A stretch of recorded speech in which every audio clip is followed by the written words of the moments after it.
నమస్కారం. KNN news కి స్వాగతం. రైతులు రోడ్డుపై ధాన్యం ఆరబోస్తుండటంతో ప్రమాదాలు చోటు చేసుకుంటున్నాయి. వరి, జొన్న, మొక్కజొన్న పంటలను ఆరబోయడానికి సమీపంలోని రోడ్లను కల్లాలుగా వాడుకుంటున్నారు. ఉదయం ఆరబోసిన ధాన్యాన్ని సాయంత్రం కుప్పలు చేసి రాత్రిళ్లు అక్కడే ఉంచుతున్నారు. రాత్రి వేళల్లో కుప్పలు గమనించకపోవడంతో వాహనదారులు ప్రమాదాల బారిన పడుతున్నారు. వెంటనే అధికారులు స్పందించి చర్యలు తీసుకోవాలని కోరుతున్నారు. రైతులు వ్యవసాయ ఉత్పత్తులను ఆరబోయడానికి రోడ్లను వినియోగించుకుంటున్నారు. రోడ్లపై ధాన్యం కుప్పలు ఆరవస్తుండటంతో ప్రమాదాలకు కారణమవుతున్నాయి. ప్రధాన రహదారులపై వరి ధాన్యం కుప్పలు ప్రయాణికులకు ఇబ్బందిగా మారుతున్నాయి. రైతులు ఇష్టానుసారంగా రోడ్డుపై ధాన్యం రోజుల తరబడి ఆరవస్తుండటంతో ప్రమాదాలకు మరింత ఊతమిస్తోందని వాహనదారులు ఆందోళన వ్యక్తం చేస్తున్నారు.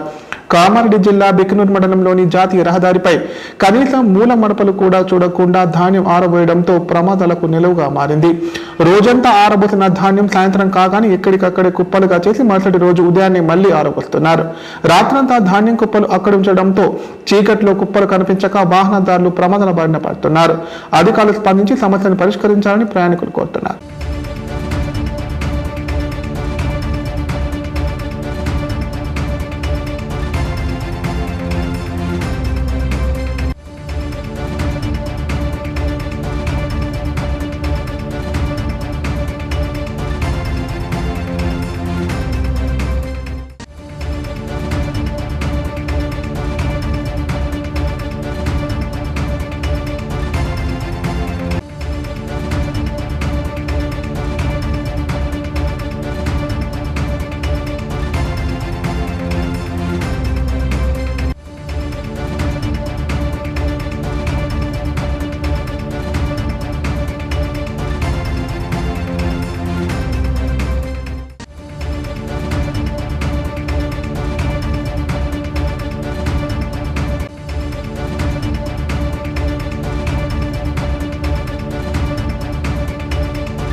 గ్రూప్ 3 పరీక్షను పకడ్బందీగా ఎలాంటి సమస్యలకు తావివ్వకుండా నిర్వహించాలని కలెక్టర్ ఆశీష్ సంగ్వాన్ అన్నారు.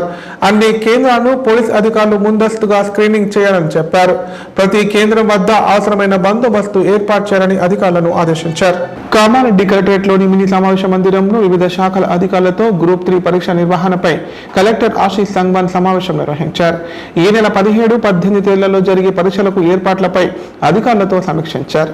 ఈ సందర్భంగా కలెక్టర్ మాట్లాడుతూ కామారెడ్డి జిల్లాలోని 20 కేంద్రాలలో 8,268 మంది అభ్యర్థులు పరీక్షకు హాజరు కానున్నారని తెలిపారు. ఆయా పరీక్షా కేంద్రాల్లో అన్ని ఏర్పాట్లతో పాటు ప్రతి కేంద్రంలో సీసీ కెమెరాలు ఏర్పాటు చేయాలని, ఆయా కేంద్రాల్లో ఎవరిని అనుమతించకూడదని తెలిపారు. కేంద్రానికి ప్రహారీ కూడా లేనట్లయితే అదనంగా పోలీసు బందోబస్తు ఏర్పాటు చేయాలని చెప్పారు. ప్రతి కేంద్రం వద్ద అవసరమైన బందోబస్తు ఏర్పాటుతో పాటు బయోమెట్రిక్ అటెండెన్స్ తీసుకోవాలని సూచించారు. అభ్యర్థులను కేంద్రంలోని అనుమతించే ముందు వారిని క్షుణ్ణంగా పరిశీలించి పంపించాలని, మగ, ఆడ అభ్యర్థులను విడివిడిగా వెరిఫై చేయాలన్నారు. ప్రతి కేంద్రంలో సీసీ కెమెరాలు, ఫర్నిచర్, త్రాగునీరు, మరుగుదొడ్లు, మెడికల్ టీం ఉండే విధంగా ఏర్పాట్లు చేయాలని అధికారులను ఆదేశించారు. అభ్యర్థులు టీజీపీఎస్సీ పోర్టల్ నుంచి హాల్ టికెట్ డౌన్లోడ్ చేసుకోవాలని కలెక్టర్ సూచించారు.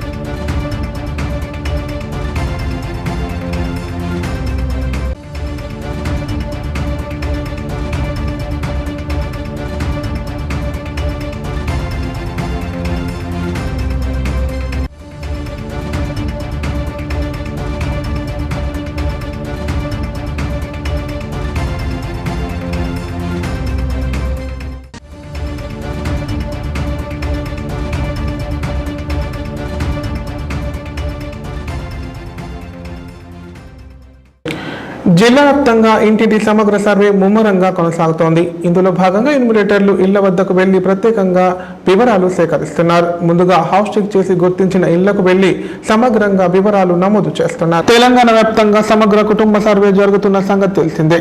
సామాజిక, ఆర్థిక, విద్య, ఉపాధి, రాజకీయ, కుల సమాచార సేకరణకు సమగ్ర ఇంటింటి కుటుంబ సర్వే నిర్వహిస్తున్నారు. ఉమ్మడి జిల్లా పరిధిలోని పలు గ్రామాల్లో రాష్ట్ర ప్రభుత్వం ప్రతిష్టాత్మకంగా చేపట్టిన సమగ్ర ఇంటింటి కుటుంబ సర్వే ముమ్మరంగా కొనసాగుతోంది. ఈ మేరకు ఎమ్యూనిటర్లు ఇంటింటికి తిరుగుతూ సామాజిక, ఆర్థిక, రాజకీయ, ఉపాధి, కుల ఇండ్ల జాబితాను గుర్తించారు. ప్రతి ఒక్కరు వివరాలు అందించి ఎమ్యూనిటర్లకు సహకరించాలని అధికారులు కోరారు.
కార్తీక సోమవారం సందర్భంగా జిల్లా వ్యాప్తంగా శైవ క్షేత్రాలు భక్తులతో కిటకిటలాడుతున్నాయి. శివనామ స్మరణలతో ఆలయాలు మారుమోగుతున్నాయి. మహారుద్రాభిషేకాలు, బిల్వార్చనలు, ప్రత్యేక పూజలు నిర్వహిస్తున్నారు. కార్తీక దీపాలు వెలిగించి ఆ ముక్కంటి కృపా కటాక్షాలు తమపై ఎల్లవెల్లలా ఉండాలని వేడుకుంటున్నారు. కార్తీక సోమవారం సందర్భంగా ఉమ్మడి జిల్లా వ్యాప్తంగా శివాలయాలకు భక్తులు పోటెత్తారు. వివిధ ప్రాంతాల నుంచి పెద్ద సంఖ్యలో భక్తులు ఆలయానికి తరలి వచ్చి శివుడిని దర్శించుకున్నారు. శివ ఓం నమ శివాయ. దేవలోకమే సంతసించెను త్రిపురాసుర సంహారం. హర ఓం నమ శివాయ.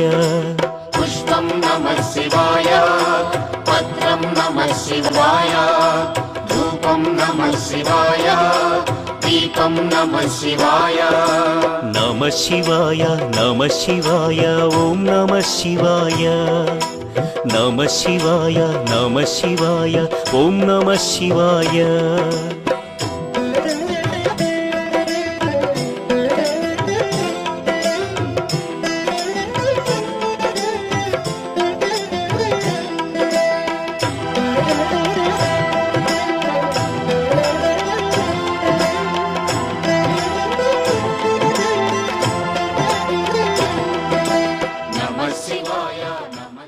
ఇప్పుడు ప్రకటనలు. గ్యాస్ట్రిక్ మరియు లివర్ సమస్యలతో బాధపడుతున్న వారు ఇప్పటి నుండి హైదరాబాద్ గాని, నిజామాబాద్ గాని వెళ్లవలసిన అవసరం లేదు. మరియు అప్పుడప్పుడు వచ్చే డాక్టర్ల కోసం ఎదురు చూసే అవసరం కూడా లేదు. ఎందుకంటే ప్రతిరోజు 24/7 మన కామారెడ్డిలోనే అన్ని అత్యాధునిక సౌకర్యాలతో, అడ్వాన్స్డ్ టెక్నాలజీతో మొట్టమొదటి ఏకైక వేద gastro liver care hospital Dharamshala వెనకాల జనని హాస్పిటల్ ప్రక్కన ప్రారంభించి వైద్య సేవలు అందిస్తున్నారు. ఈ హాస్పిటల్లో హైదరాబాద్ కార్పొరేట్ హాస్పిటల్లో చేసేటటువంటి గ్యాస్ట్రో మరియు లివర్ కు సంబంధించిన అన్ని రకాల చికిత్సలు చేయబడును. మరియు ప్రతిరోజు ఎండోస్కోపీ, కొలనోస్కోపీ ద్వారా పరీక్షించి సలహాలు మరియు చికిత్సలు చేయబడును. కడుపులో పుండు వంటి సమస్యలకు నాణ్యమైన చికిత్సలు అందించబడును. వేద gastro liver care hospital Dharamshala వెనకాల జనని హాస్పిటల్ ప్రక్కన Kamareddy. Phone number 8006000330. Life hospital Kamareddy. కామారెడ్డిలో 50 పడకల ISO సర్టిఫైడ్ గల ఏకైక hospital life hospital Kamareddy. Aarogyasri, EHS మరియు అన్ని రకాల నగదు రహిత హెల్త్ ఇన్సూరెన్సులు గల ఏకైక hospital life hospital. Aarogyasri card లేదా తెల్ల రేషన్ కార్డు ఉన్న వారికి ఆరోగ్యశ్రీ మరియు ఆయుష్మాన్ భారత్ ద్వారా ఆపరేషన్లు ఉచితంగా చేయబడును. కామారెడ్డిలో కార్పొరేట్ స్థాయి ఖరీదైన వైద్యాన్ని ప్రతి పేద మధ్యతరగతి వారికి అతి తక్కువ ఖర్చుతో వైద్యం చేయబడును. నిజామాబాద్, హైదరాబాద్ వెళ్లవలసిన అవసరం లేకుండా అనుభవజ్ఞులైన వైద్య బృందంచే క్లిష్టమైన ఎముకల ఆపరేషన్లు, ఆర్థోస్కోపిక్, కీహోల్ సర్జరీలు, జాయింట్ రీప్లేస్మెంట్, మోకాళ్ల మార్పిడి, వెన్నుపూస ఆపరేషన్లు మరియు 4 గంటలు అత్యవసర వైద్య సేవలు అందించబడును. మా సదుపాయాలు: అత్యాధునిక operation theatre, laminar OT, ICU, X-ray, physiotherapy, DEXA scan, pharmacy సౌకర్యాలు కలవు. రాష్ట్ర ప్రభుత్వ ఉద్యోగులకు ఫీజు రీయింబర్స్మెంట్ సౌకర్యం కలదు. సంప్రదించండి లైఫ్ హాస్పిటల్. ఇప్పుడు సంక్షిప్త వార్తలు. ఈ నెల 15వ తేదీ శుక్రవారం తాడ్వాయి మండలం బ్రహ్మాజీవాడి గ్రామంలోని సిద్ధులగుట్ట సిద్ధేశ్వర ఆలయ 33వ వార్షికోత్సవ వేడుకలు నిర్వహిస్తున్నట్లు గ్రామస్తులు తెలిపారు. ఈ బ్రహ్మోత్సవాల సందర్భంగా ఉదయం గణపతి పూజ, శ్రీ సిద్ధేశ్వర స్వామి అభిషేకం, హోమం, యజ్ఞం, మధ్యాహ్నం అన్నప్రసాద వితరణ, సాయంత్రం దీపాలంకరణ, రాత్రి సాంస్కృతిక కార్యక్రమాలు ఉంటాయని చెప్పారు. ఆలయ కమిటీ ఆధ్వర్యంలో భక్తులకు ఎలాంటి ఇబ్బందులు కలగకుండా అన్ని ఏర్పాట్లు చేశామన్నారు. భక్తులు అధిక సంఖ్యలో పాల్గొని స్వామివారి కృపకు పాత్రలు కావాలని కోరారు. వస్తారు, అందరు వస్తారు.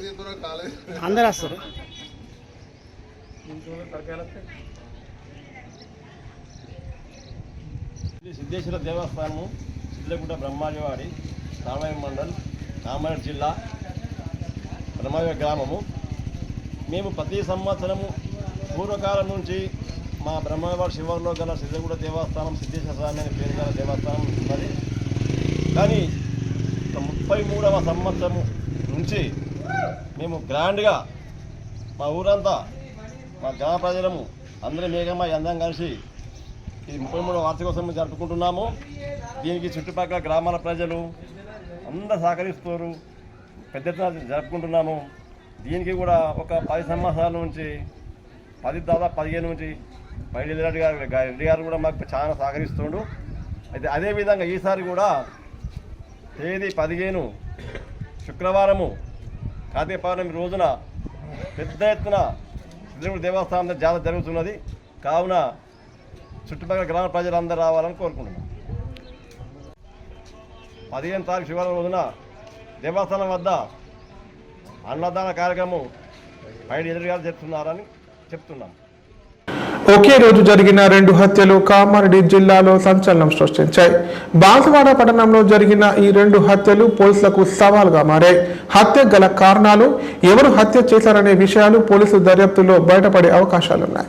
కామారెడ్డి జిల్లా బాన్సువాడలో 2 వేర్వేరు ప్రాంతాల్లో 2 హత్యలు జరిగాయి. ఈ జంట హత్యల ఘటన బాన్సువాడ పట్టణంలో తీవ్ర కలకలం రేపుతోంది.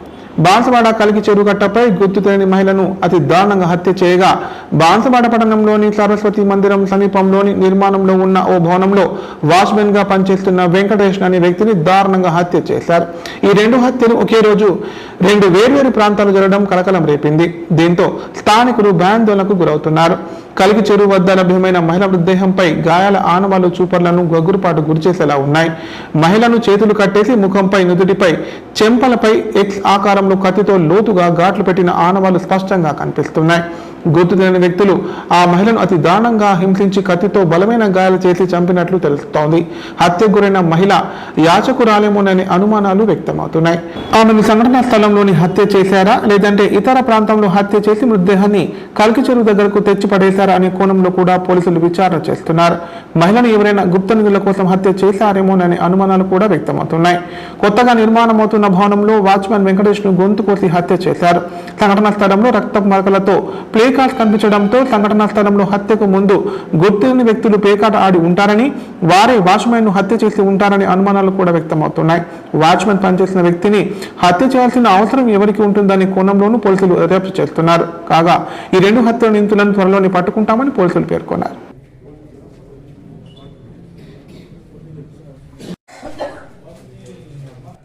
గంటల ప్రాంతంలో కల్కి చెరువు సమీపంలోని గంగమ్మ టెంపుల్ వద్ద కట్ట కింద చెరువులో ఒక గుర్తు తెలియని మహిళ శవం నీటిలో మునిగి ఉన్నదని సమాచారం అందగా మేము సిబ్బంది యుక్తంగా అక్కడికి వెళ్ళి అట్టి మహిళను ఆ చెరువులో నుంచి బయటకు తీసి చూడగా మహిళ యొక్క 2 చేతులు కట్టబడి ఉండి, తన కొంగు చీరతో కట్టబడి ఉండి, అదేవిధంగా ముఖం పైన పదునైన ఆయుధంతో గాయపరిచి చంపినట్లుగా కనబడుతున్నది. ఇట్టి విషయాన్ని ఆ గుర్తు తెలియని మహిళను గుర్తించడానికి మేము దర్యాప్తు చేస్తున్నాం. త్వరలో కూడా దానికి సంబంధించినటువంటి డీటెయిల్స్ వెల్లడిస్తాం. అదేవిధంగా ఇదే బాన్స్వాడలోని సరస్వతి టెంపుల్ సమీపంలో ప్రకాష్ అనే వ్యక్తి బిల్డరు తన యొక్క నూతన బిల్డింగ్ కన్స్ట్రక్షన్లో పనిచేసినటువంటి వాచ్మెన్ అయినటువంటి కొండ వెంకటయ్య అని చెప్పేసి దాదాపు 60 సంవత్సరాల వయసు ఉంటుంది. అటు వ్యక్తి ఈరోజు ఉదయం తన ఇంటిలో రక్తం మడుగులో పడి చనిపోయినని చెప్పి సమాచారం అందగా మేము వెళ్ళి చూడగా అటు వ్యక్తి తన యొక్క ముందు రూమ్లో చనిపోయి ఉన్నాడు. ఈ విషయంపై కూడా దర్యాప్తు కొనసాగుతున్నది. ప్రత్యేకంగా ఏంటంటే ఇంట్లో కొద్దిగా వార్తలు ఇంతటితో సమాప్తం. తిరిగి ప్రసారమయ్యే వార్తల్లో మళ్ళీ కలుద్దాం. అంతవరకు సెలవు. నమస్కారం.